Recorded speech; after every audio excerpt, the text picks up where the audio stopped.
पता है कि प्रतिक्रिया गई है और मैं आपको बता दूं कि आसाम में जो कुछ भी हुआ है जुल्म हुआ है और ज़्यादती हुई है, बल्कि आसाम में नहीं, मौलाना कलीमुद्दीन सिद्दीकी के साथ जो हुआ, उमर गौतम के साथ जो हुआ है, पूरे मुल्क में आरएसएस और बीजेपी की हामिल जमातें ये सब कुछ जो तमाशा कर रही हैं वो एक तरफा तौर पर अक़लियतों को, दलितों को निशाना बना रही हैं और कहीं न कहीं अपने इक़्तिदार के हुसूल के लिए ये बेकसूर अक़लियत के लोगों को भेंट चढ़ा रही हैं। कलीमुद्दीन सिद्दीकी साहब हो, आसाम इनक्रोचमेंट हटाने में ये तमाशा हो जाएगा और उसके बाद लाश पर यह बर्बरियत, तो जंगल का दरिंदा भी शर्माता होगा इन दरिंदों को देखकर। और जो कुछ कलीम सिद्दीकी साहब के साथ हुआ है, कलीम सिद्दीकी साहब इतने बेहतर इंसान, हिंदू मुस्लिम एकता और देश के अमन व अमान के लिए काम करने वाले आदमी, उसको भी नहीं बख्शा। ये दहशतगर्दी के नाम पर ये हुकूमती दहशतगर्दी है, ये बीजेपी की दहशतगर्दी है कि चुन चुन कर अक़लियतों को निशाना बनाकर गैर मुस्लिम वोटों को मुत्तहिद करने और यूपी के अपनी तमाम तर नाकामी को छुपाने और यूपी की गद्दी को हासिल करने के लिए वो अपने शिकार के तौर पर इस्तेमाल कर रहे हैं। मैं इसकी कड़ी मजम्मत करता हूँ। जमीयत ने कहा है कि कलीम साहब जो है उनके सहयोग के लिए हर तरह से उसका योगदान रहेगा, तो मजलिस का क्या योगदान? मेरे लीडर ने बड़ी पुरजोर उसकी वकालत की है। हम लोग हर तरह से धरना, प्रदर्शन, जो लड़ाई कानूनी चाराजोई होगी, सब में कदम ब कदम साथ हैं। बल्कि मैं कहूँगा कि एक साहब ने कहा था, सामने में जुल्म हो रहा है, चुप बैठोगे तो अगला निशाना खुद बन जाओगे। आज कलीम सिद्दीकी के लिए नहीं, बल्कि इस मुल्क के आइन के तहफ़्फ़ुज़ के लिए, हर कस को अपनी हिफाजत के लिए, और ये उलमा निशाना बनाए जाते हैं। 1857 की तारीख याद होनी चाहिए कि 1857 की तारीख में सबसे ज़्यादा अगर शहादत किसी ने दी थी, शामली के मैदान का ज़र्रा ज़र्रा निचोड़ोगे तो वहाँ खून निकलेगा। पूरे मुल्क में शहादत दी थी तो उलमा ने दी थी। उलमा ने तख्त व ताज के लिए नहीं, वजारत के लिए नहीं, बल्कि उलमा ने यह देखा कि अंग्रेज़ों के कदम तादेर यहाँ बाकी रह गए तो हिंदू का बच्चा राम को भूल जाएगा, मुसलमानों का बच्चा रहमान से बेनियाज हो जाएगा।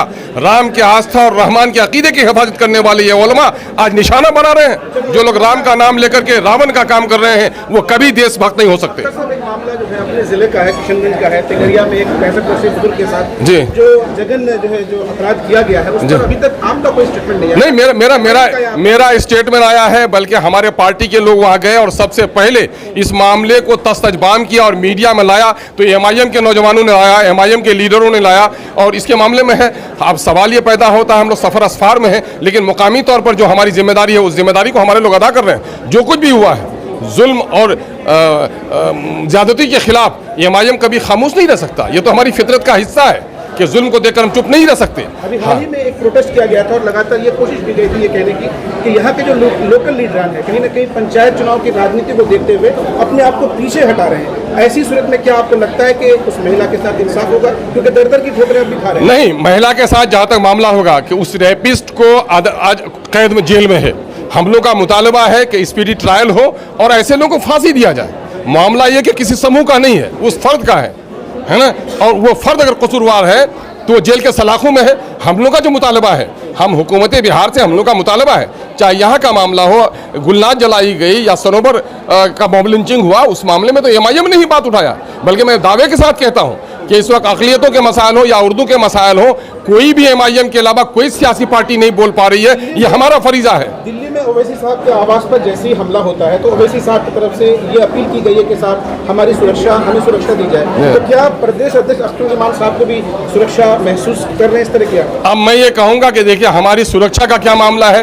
देश में न जान लोगों की तहफ़्फ़ुज़ में है, न माल तहफ़्फ़ुज़ में है, न इज़्ज़त और आबरू है। बल्कि मैं तो ये कहूँगा, जान, माल, इज़्ज़त, आबरू, बल्कि इस देश के सरहद से भी ज़्यादा इस मुल्क के आइन के तहफ़्फ़ुज़ की ज़रूरत है और आइन का तहफ़्फ़ुज़ नहीं हो रहा है। ये जो कुछ भी हो रहा है वो हिंदुस्तान के सेकुलर आइन के रूह के खिलाफ हो रहा है।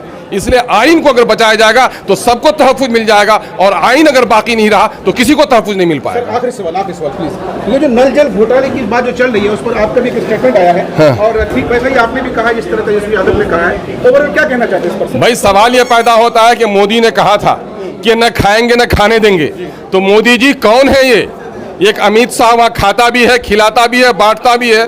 कारोबार में जीएसटी की वजह से, नोटबंदी की वजह से सबका नुकसान हो रहा है, और आपके दोस्त अमित शाह के बेटे का करोड़ों का फायदा हो जाता है, और बिहार का अमित शाह बैठा हुआ या डिप्टी चीफ मिनिस्टर बन करके और यहाँ पर भी न खाएंगे न खाने खिलाने, किसी को खाएंगे न खाने देंगे। लेकिन इसका तो इंसाफ कर लीजिए, जो कुछ डिप्टी चीफ मिनिस्टर अपने खानदान के लोगों को ठिका देने का काम किया है, क्या उसको गद्दी पर बैठने का हक है? उसको गद्दी पर बैठने का हक नहीं है। यही तो जनता को देखना चाहिए कि कौन है देशभक्त और कौन है देश को लूटने वाले।